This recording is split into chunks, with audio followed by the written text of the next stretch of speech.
Okay, we are live. Welcome back to the Hill of Roses, where we come once again to celebrate the best contributors to our independent policy movement for progress to bring power to people like you. With us today on the program, we're going to be talking with Mia Mason. She's a congressional candidate from Maryland's 1st Congressional District. So we look forward to talking with her today about a variety of issues that are important to her campaign, getting to know her political strategy, and then, keeping some updates on some of the races that are currently going around the country as of today. So we're keeping our eyes out for more than just one congressional candidate today. It's going to be a wide gamut, and we have a lot to talk about. Let's start getting into it.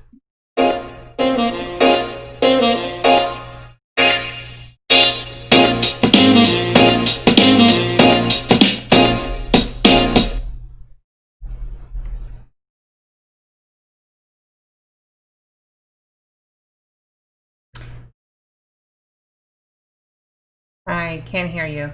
Mia, how are you doing today? It's a pleasure to get to know you. We had a little bit of a technical snafu there. It's a pleasure to get to know you. How have you been today? I've been doing good. I've been super busy. It's getting a lot more busier as our entire election environment is changing daily now. So we're having to reschedule and revamp everything. It's kind of getting boring, but gosh, I wish it would just stay on track. But we know November 3rd is coming and we are ready for it.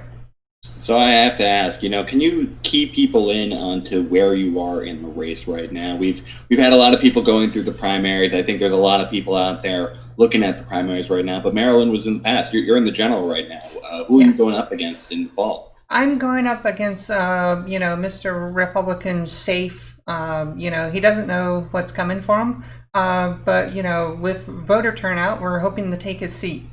50-50, 100 votes. 1,000 votes. We're going to hopefully win this. And we're running against Representative Andy Harris. And to let you know where we are in Maryland, we're the only red district in Maryland. So that's 1 out of 8.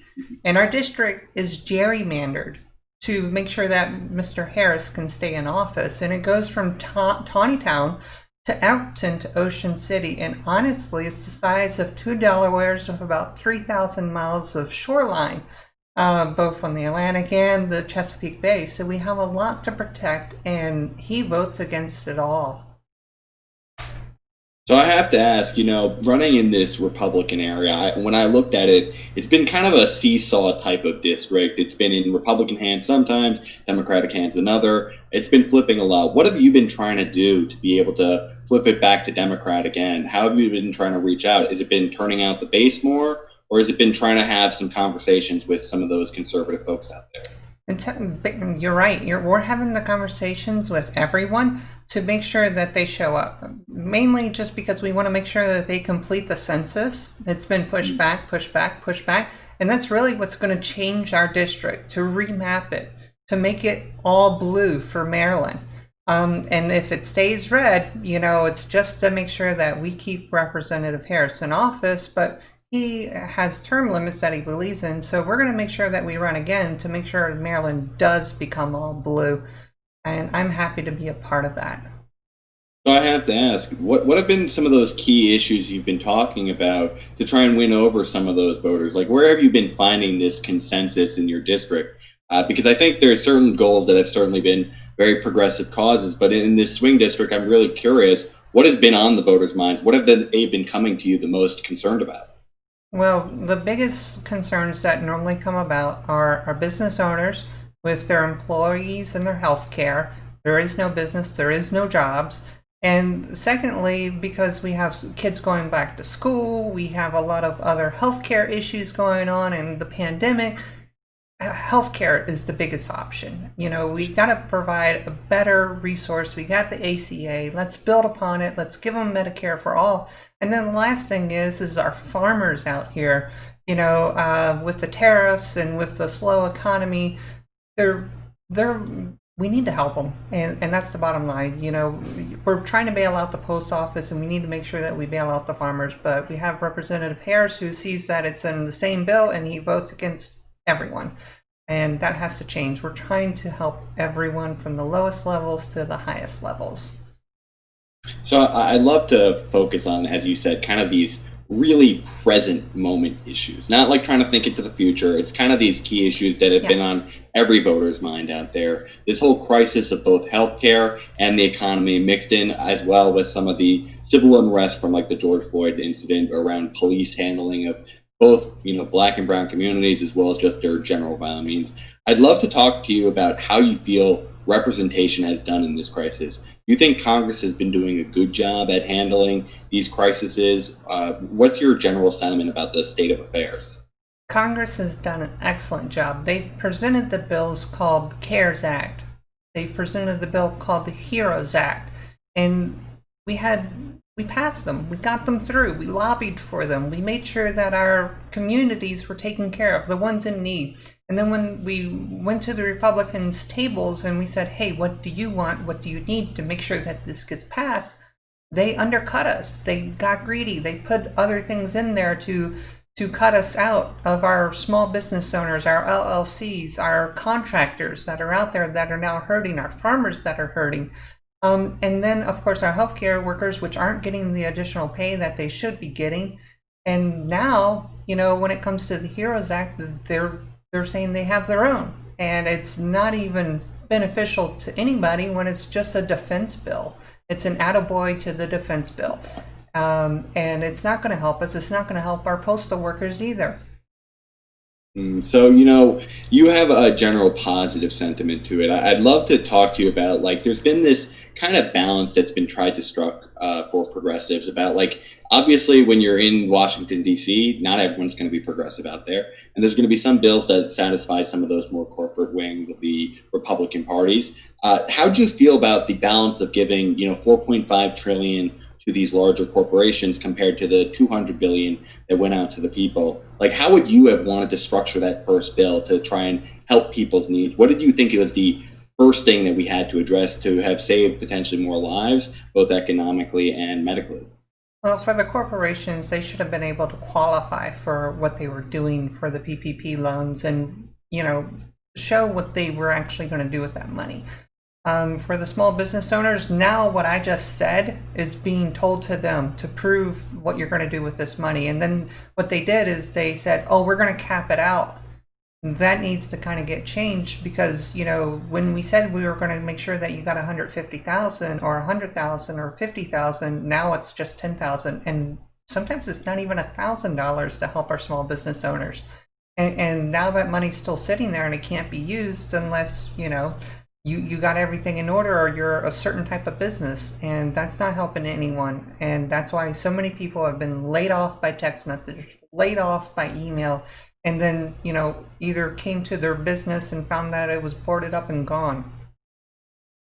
So, in your opinion, obviously there could have been some better improvements on the PPP, but do you think the best place to be putting the stimulus is towards those businesses to try and help them stay afloat?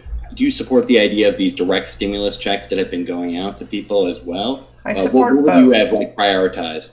I support both. The stimulus checks were definitely helpful, especially for those low-income families and for others who relied on it with their children, who then had to pay an additional $400 to $600 in childcare that was being price gouged because they had to worry about COVID, and I understand. But when it comes to taking care of one child and the price goes from $400 per week to $600 per week, they know what you're getting in your stimulus check and they're just trying to take it. And as a small business owner with other small business owners, that's kind of the wrong answer. And we need to make sure that that continues. And the President Trump gave us an executive order for $400. Well, that's barely enough to cover some child care services. And sadly, a lot of child care services also went out of business during this pandemic too. Yeah, that's certainly true. And I think people have been tasked with even more childcare responsibilities, as we were talking about before, about the whole idea of schools. A lot of people have been having to take that responsibility of keeping their kids at home. I'd love to hear your opinion about, recurring payments, universal basic income, perhaps. It's a big initiative that we have here at the channel. And I think this has been one of the things that I think has really been good for childcare. You can afford those services. Yeah. Are you willing to consider something like that as something beyond these crises? Well, I took a look at Bernie's plan, I took a look at Andrew Yang's plan, and then I ran across a great mayor who basically had a strong approach about UBI out in California, where it was basically like a rider on the SSI. And it was to help out the family to be a month per month service. You know, an extra $400 to $600 or $700 a month really helps you. You know, I'm a disabled veteran. I live on like $1,300 a month.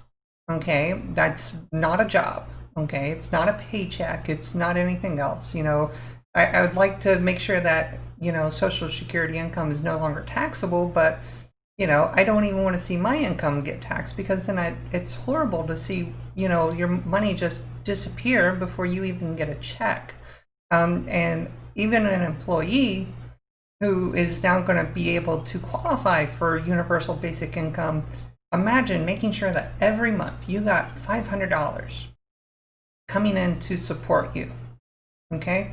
That's not a cell phone bill, that's not a car bill, that is groceries into your home. And that is making sure that if you have kids, that those groceries go to their plates so that they go to school with their brown bag and their lunch, or it goes to the school to make sure that the lunch is paid for. You know, that UBI is important. And it's even more important if we make sure that it's something that our farmers can have. You know, let's make sure that they at least get $1,000 a month, because guess what? When it's a drought or a recession, maybe we don't need to bail them out. We just need to make sure that they are still able to make their payments for their home, make sure that they make their payments for their taxes for their land. You know, these are the things that, you know, universal basic income will be able to provide in the future. And it's not socialism, it's not super progressive, it's an actual viable ideal to pass along to the next generation. Because if they're going to continue to cut Medicare, Medicaid, and Social Security, we need to be able to make sure that we can put something in place to make sure that the next generation has something to earn and live off of. Because yes, you can qualify for UBI, but, you know, if you're working a full-time job and you go over a threshold, maybe you don't need it. And that's what I like about a lot of their plans. And I would be able to work with other representatives and senators and those across the aisle to get this accomplished. And we can get it done in the next decade or less. So I'm greatly appreciative that you're supportive of universal basic income, but I wanted to focus on that one detail that you brought up, clarifying the Stockton model compared to some that you had mentioned from Bernie Sanders and Andrew Yang. You seem to have favored the more means-tested approach. Certain people over a certain income level should not be receiving it. Why do you prefer that means-tested approach compared to a more universal model? Well, you can be a business owner and make millions, and you can be taxed at the millions of brackets. But the thing is, you know, you can create a franchise and teach others how to do that, and that needs to be the mindset of our business owners. Okay, so that your business can live on without you, and it can live on with other people who have the same skill sets that you can teach them.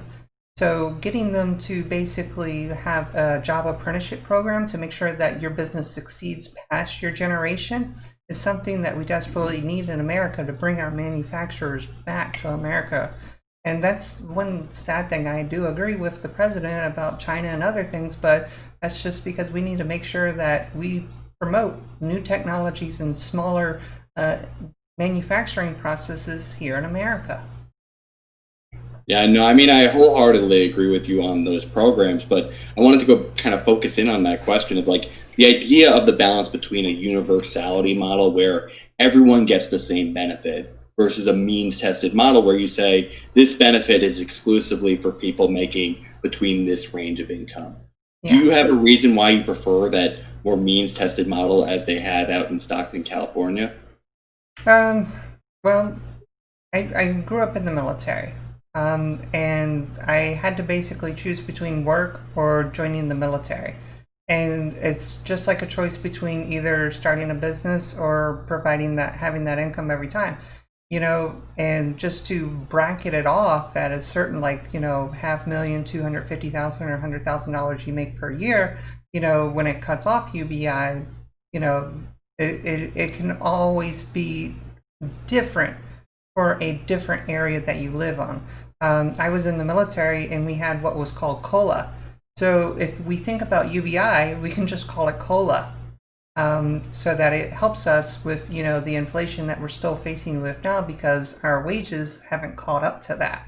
So yes, UBI can be completely universal, but the way I bring it to be a means is to make sure that you are actually using it and it is helping you, so that you can actually succeed in your life. And for those who have a disability or anything else, we want to make sure that it's guaranteed to you.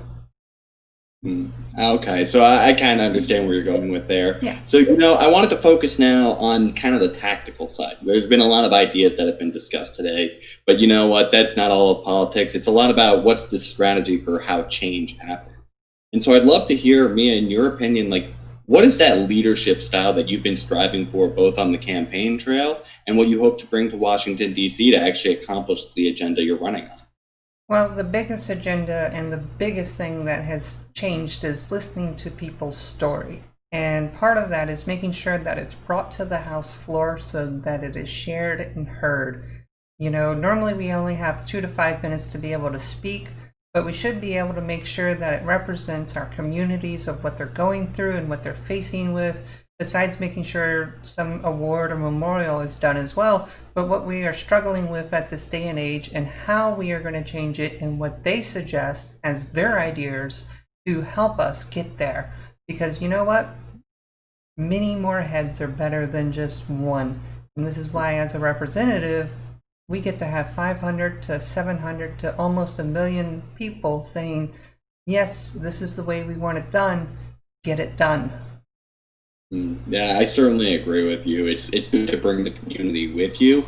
How would you try to establish that rapport with the community? Would it be regular reporting out to them, town halls? How would you try to hear them and them hear you? Well, just like we are here tonight, we're now on a new virtual world. We couldn't do this back in the 80s or 90s unless you were with Tom Brokaw. Certainly an advantage now, yeah. But other folks are still relying on the telephone, and calling them daily is a passion, and to make sure that they're informed. And then, of course, if we have the opportunity to go back out with a mask on and people feel safe, I will be back out at their doors saying hi. And we have a lot of volunteers now, so they're willing to do the same once things get into phase 3 here in Maryland, whenever that comes. But right now, we're just making sure that we follow the CDC guidelines, we do things virtually, and, like everyone else, we're staying safe. Yeah, I'd love to ask you, what has been the most effective method so far while you've been campaigning in these COVID times? I think a lot of people have been trying to figure out how to have campaigns been adapting when you can't actually have that face-to-face time as often. What has been the go-to thing that you've been trying to take all that support that you've been garnering in your campaign and direct them towards doing?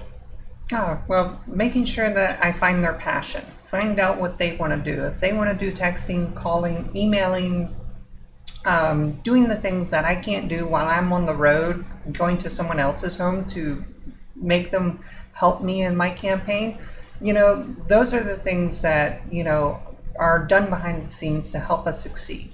The best way I can say it is that they almost have the same passion I do. They want to see Representative Harris gone. They don't hate the man, but they understand what he's done against our communities, and they want to get rid of him. And they're willing to stand up, no matter how progressive I am, to make sure that, we see this change this November, not back in 2018 or 16 or 14 or 12 or 10 or 8, because he basically bought himself into this seat. And now he's going to be retiring soon, and we need to make sure for the next decade we keep Maryland all blue. I certainly agree with you there. One thing I would love to ask you is, one of the things that we've also seen in this race is you're trying to bring a new form of representation in terms of diversity as well. Being a transgender individual, I'd love to ask you, how have you been trying to use that during the campaign? Have you been trying to say, look at me like everyone else, or have you been trying to be an active champion for the campaign and make it a highlight focus of your campaign? Well, I don't even really bring that up. I ran against two other natural women, and then, if you can read my website, you understand that it's there. I went up against President Trump at the Women's March because he was trying to kick us out of the military again, and I was against it. But the thing is, I am a woman. It is legally that way, and we are together in a community. So you can look past that, and you're a guy. But, unless you tell me your pronouns or something else. Other than that, then I accept that. I accept you. And that's why we are running to restore the equity and equality throughout our communities, because this president and Harris have attacked it since day one they were in office. They're not concerned about any of us. They want us to pay more for everything. They want us to make sure that our employers can treat us like property and other things to get their way with us. And we have to stand up and say no to them. Even though he says no to us, it is finally time for us to say yes on the ballot box to Mia and change this representation. Yeah, I wholeheartedly agree. And I'm glad that you are taking that approach of it should be treated like everyone else, because it is a completely normal thing. I'd love to ask you, in highlighting the issues of that community, though, what are some of the things that would be helping those of the transgender community? It's something we don't get to talk about a lot on the program, so I'd love to hear from your perspective what we could be doing to be able to help them out. Well, the best thing to do that we can do is be an ally of everyone. If it's Black trans lives, if it's just trans lives, if it's a minority of the Asian Pacific community or African American community or the Chinese that are here legally. It is about making sure that if they're a part of the LGBT community, we don't discriminate against them. Just like if you saw somebody wearing golf clothes and came out of a Marilyn Manson concert like I have before, you don't judge. You don't need to do that. And if you have faith, you understand what happens. It's called karma for a reason. So accept us, provide us the equality, and we will make sure that us as representatives will restore the equity and equality when we pass the ERA in the future. I certainly agree with you there. So, the last thing I'd love to focus on before we hear from our audience for a little bit is, in your opinion, what is the overall direction the kind of progressive movement needs to be going on to win over more voters? What do you think is something that generally the movement has been doing a little bit shortcoming so far that we can start improving upon? I don't think it's been that much of what we need to change to make ourselves more centralist or more Republican. I think it's more of about bringing that mindset of this new generation that is also following us, that may be even more progressive than we are. So, it's not, what the president or others say is radical or, nasty women. We are simply going through the same problems we had 100 years ago when we couldn't vote. And this is why we wear purple today for the 100 years that we finally now have that equality to make sure that we do and are able to vote. And prior to that, we didn't even have a constitution. So it's been a long time in the making, and we still have a long time in our future to make sure that it continues to succeed. And we don't want to see it squandered away. So hopefully we see more people winning their elections tonight so that they can win in November. Yeah, I do hope so. There's a lot out there that's not going to be solved by just any one race, but they add up, and each one is important to get them across the finish line. So, Mia, thank you for answering my questions. Let's go to some of the audience questions now. One that I got from Nelson, he asked me, what are your thoughts on immigration reform in general? That's a really broad question. So we want to make sure that we actually have a valuable program that provides a pathway to citizenship. We need to make sure that if they are here illegally, that we provide them the opportunity to come forward. They don't need to hide. We know that you're here. We understand what you might be going through. You're here because of a reason. You have your family. We have the Dreamers. We have the DACA. And we need to make sure that America is still the melting pot, that the Statue of Liberty was given to us for is because we accepted immigrants. We accepted that into our country because of the wars. And we want to make sure that everyone here can do that peacefully without being detained, deported, killed, or harmed. So, for immigration reform, that is our guidelines. To make sure that other people can have the same opportunity that we had hundreds of years ago, to make sure that we had a pathway to citizenship here in America. Yeah, I certainly agree that they should have that basic form of like respect given to that. But I'd love to hear, in your opinion, how we can improve the legal process of immigration, because the whole reason they come in here illegally is because, frankly, the legal system was too hard for them to overcome to be able to come here illegally a lot of the times. What would you be trying to do to improve that legal process? Well, I'm not a lawyer. Sure. I'm going to be a future legislator. But I'm pretty sure the best way that they can advise me to do something is to say that, when they arrive and they're seen or they apply for a job, they're notified, right? And then they know what the cost is. They know what the paperwork is. They can work with their employer and pursue a pathway to legalness and get what they need to stay here. Because so many immigrants aren't paying taxes into our systems, and some are using benefits because of what has happened to them on their journey here. And we want to make sure that everyone is still protected. I understand we have a big wall, but it's not going to stop people from coming into our country, from studying abroad or hopping on a cruise ship or a plane. But, we know you're here. We need to be able to help you if you want to stay here. Yeah, I wholeheartedly agree. I think it's important to have that compassion to try and understand that the system was broken. It's not a lot of these people's fault that they've been kind of trapped in the shadows. But once you've built that system, and help guide all these people who are in the shadows, you need something that's going to be improved upon so we don't just build up that population again who are here illegally. So I'm glad we can touch upon that. The next question that I had here from the audience is, on the subject of that, I think people wanted to know, have you heard of value-added taxes? Is that something that you consider? What other forms of taxation do you think are things that we need to be doing to fund some of these proposals? I'll be honest with you, John, I haven't spent a lot of time looking at the value-added taxes, but I understand, what I understand about UBI and how to work with it.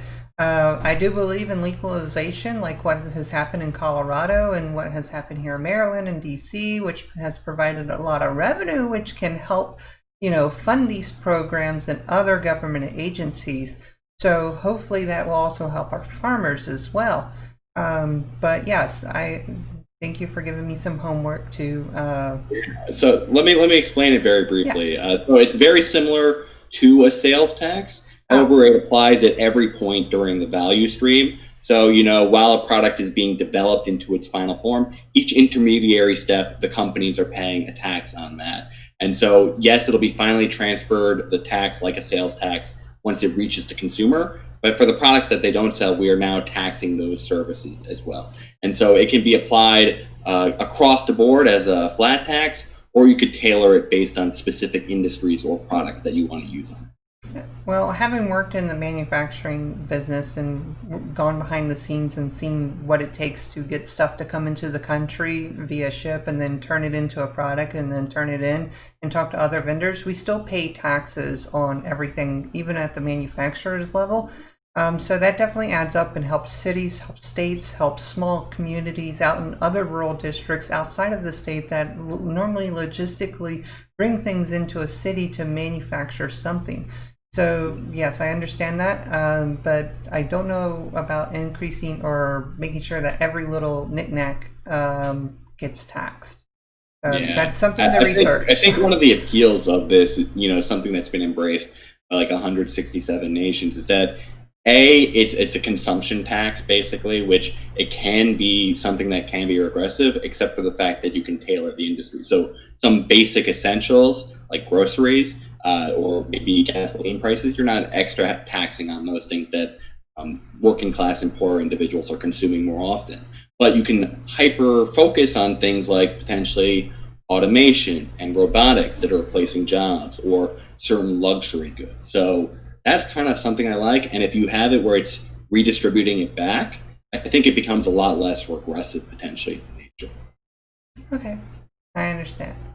Yeah, so I'm curious, just to expand on this question though, what are some of the forms of taxation? I know you had mentioned the whole production of marijuana being a legal thing to be able to tax. What are some other things you think we could be doing to generate revenue for some programs like, let's take for instance, Medicare for All?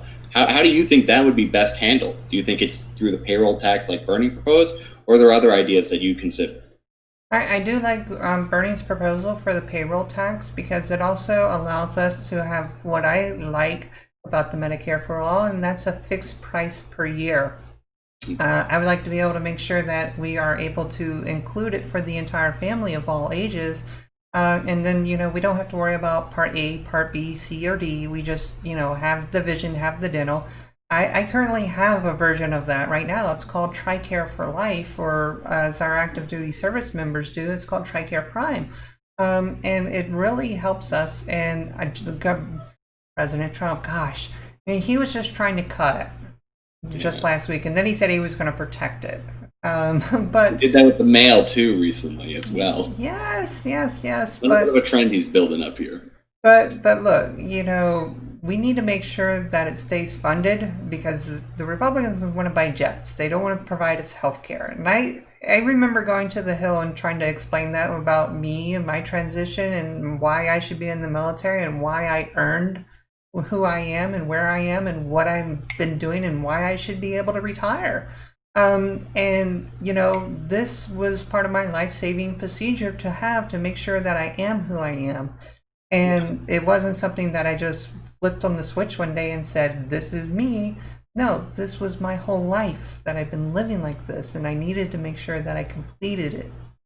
So the money to help our future service members has to be there. Because if we can spend money on Viagra, we can spend money on other hormones and birth control, why can't we help them? Why spend it on a jet? Why spend it on bombs that we're not using? Yeah, I wholeheartedly agree with you there on the priorities, especially coming away from the military-industrial complex. So let's go with one more question from the audience before we wrap up here and let people know how they can get involved in helping your campaign if they like what they heard today.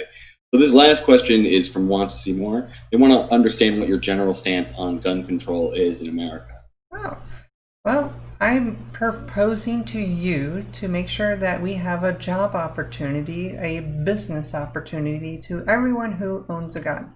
I am a Democrat, not trying to take your gun away. I've been in the Navy, the Army, the DC National Guard, and I've worked with every weapon out there. I'm not going to support our gun manufacturers because there's so many more than what the military actually has. And of course, here's what it is. This is your land. This is your legacy. Okay?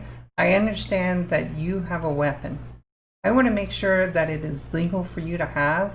And the best way that I can make sure as a representative is that it is shown on the back of your driver's license, because in many states it's also open carry along with concealed carry. And I understand a lot of our gun owners have to carry additional paperwork or can't even travel in some states, and they need to use the FFL in order to have a dealer transfer those weapons from one state to another.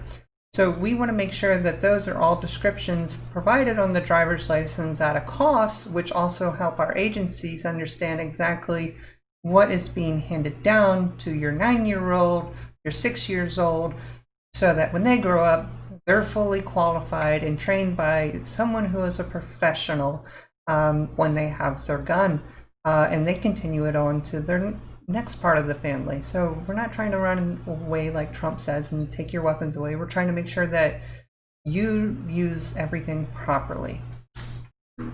I think that's really important. I think we have this enshrined right, and so we shouldn't be preventing people who want to follow the laws from being able to obtain guns, but we should be trying to have it be a regulated process, just like we do with cars. Absolutely. And so I'd love to hear, in your opinion, what you think about certain ideas within the gun control realm. First, the idea of having gun insurance, basically just like what we do with cars, where you have to be insured for that, having some accident protection around guns as a requirement. And then the second is having some incentivization to help people upgrade to biometric identification on firearms for usage. How do you feel about those two ideas that are out there in the gun control conversation? Well, for basically the biometrics part, that's a little cumbersome. The technology can be defeated. I've seen it defeated, especially when it's just your fingerprint, and a lot of other things that I don't want to get into right here. But I completely understand the insurance part of things. It provides another business opportunity. You know, people come up and say, hey, do you have term life insurance? Do you have death insurance? Do you have flood insurance? Do you have fire insurance? Do you have car insurance? Do you have, hurricane or military or God protection? So this is just another incentive to, make sure that other small businesses can provide an additional insurance. And this will definitely be able to benefit, our pawn shops, our gun shops, our ranges out there, to make sure that, people who show up are qualified. They got their insurance. The weapon is operational so that there's no negligent discharge.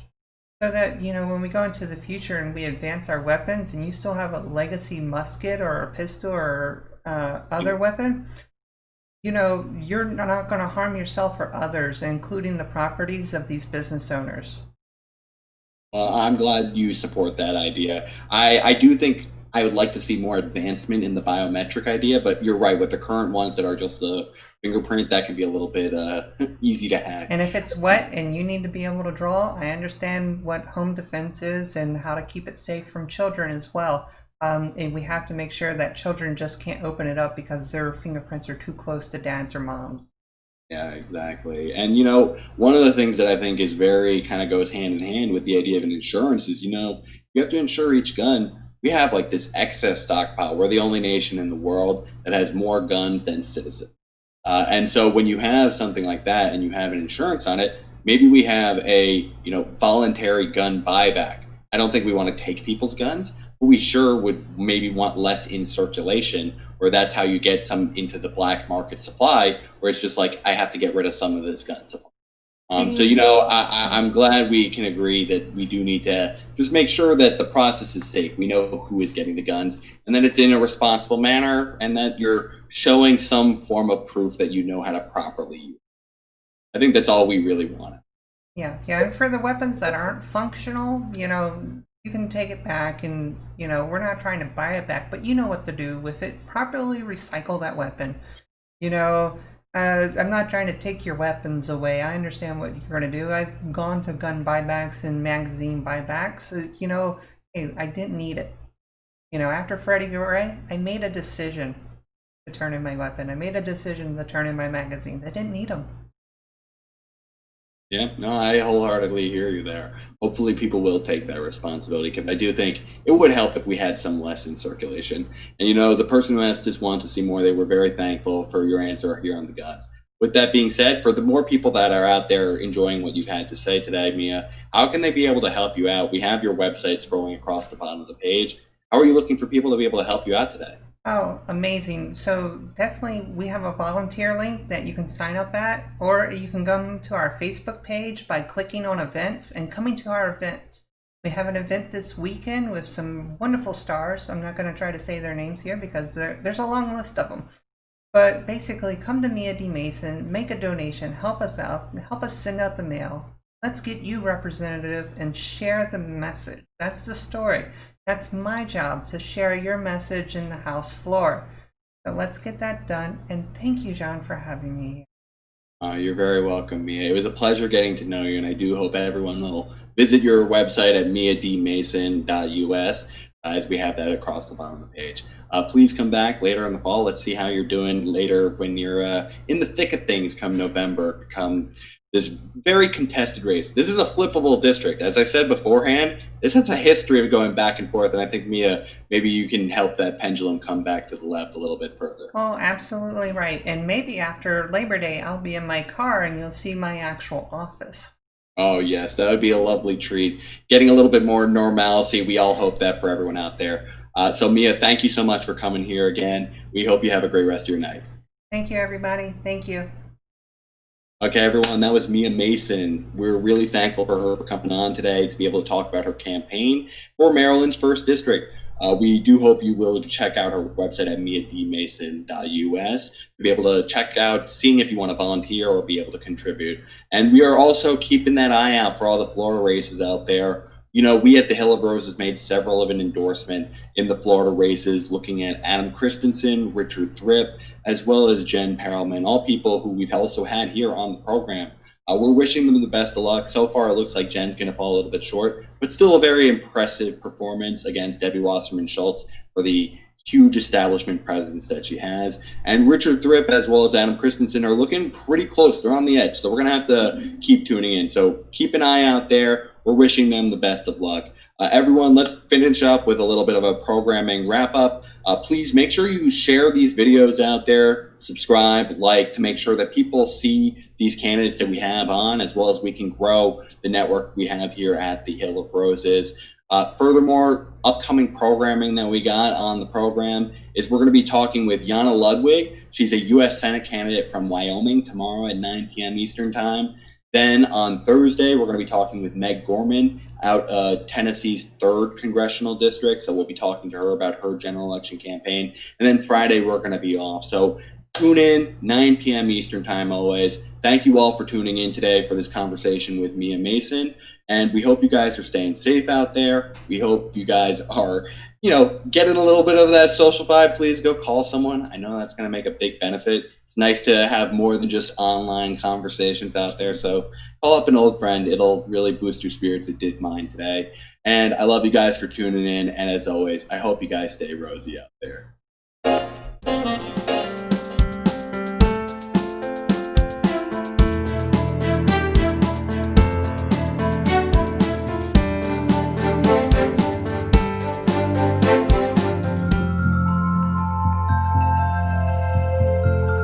I'm Mia Mason. I'm running for Congress. Our voters are at the helm in 2020 because our education has failed us. Our infrastructure has failed us. If you're driving force, we can fix that, especially in our healthcare, because your vote actually matters and you have the choice in 2020. I'm Mia Mason and I approve this message.